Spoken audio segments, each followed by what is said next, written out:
بەڵێ وەکو داهات وەکو سوودی یاریزان چییە کە لە دوای ئەوەی کە لە سەرەتاوە دەستی پێکردتاوەکو مەسەلەن بۆ ماوەی ساڵێکە یاخود چەندین ساڵە دەبێتە بە یاریزانێکی پیشەگەر و دواتر دەست بە پاڵەوانێتی دەکات. سوودی یاریزان چییە لەو پاڵەوانێتانە کە دەیکات چ لە ناوخۆی کوردستان و چ لە دەرەوە بێت؟ هیچ داهاتێک هەیە یاخود تەنیا وەرگرتنی مەدالیای زێڕ و دەستخۆشیە؟ خۆی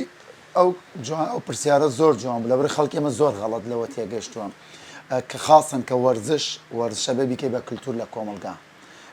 کاتەکانی وەرزشیش بە عامی سا لە کوردستانە توانم بڵێم زۆربەی قاعەکان کە کەوتۆتە دوای عەسرێک بۆ ئەوەی کە دەوامیە ئەوەی خوێندنیە لەو نەبێ بە بکوژی ئەو کارە سەرەتایەکەوت من خۆم بە هەموو یاریزانەکان مەڵێم خوێندن ئیش و کار ئەنجا وەرزش خۆش باشە زانین گروپەکانم بە عام شەوە زۆربەی شیوایە نەکەرمن لەبەر ئەوە وەرزش ئەبێ بگەیتە ئاستێک داهاتێ بێ ئێستا بۆ نمونە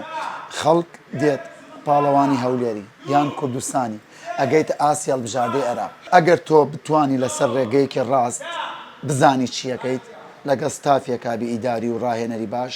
تۆ بێیت پاڵەوان بی لەسەر ئاسی شارەکەی خۆت لەسەر ئاسی کوردستان بە لەسەر ئاستی عێراق کە گەیشتە ڕیزی هەڵبژار دەمە نەکەر بۆ کیک بۆکسنگ ئەمە بۆ ئەو بسوحە و یاری کە لەسەر ئاسی عێراق ڕسمیە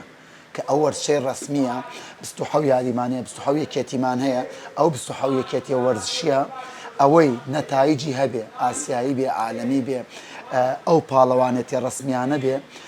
مانگانە موچەی خۆی هەیە ئەوە هیچ کە گەشت هەڵبژاردەی عێراق مانگانە موچەت هەیە دوای ئەوە هەر مەدالیایەک لە دوای 45 ساڵەوە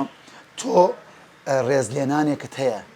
ئەوە بە پێی مەدالیاکەت لە 500,000 و 450,000 دەست پێکا بۆ سەروتر ئەمە خۆی لە خۆی ئەمە دامێکە بۆ وەرزشەکە بەڵام خەڵکی ئێمە یان پیشەگەر ئێمە پیشەگەرمان نییە کوور دەتوانم بڵێم نیەتی ئەگەر تۆ بی بە پیشەکەر ئەو ڕێکخراوە یا ئەو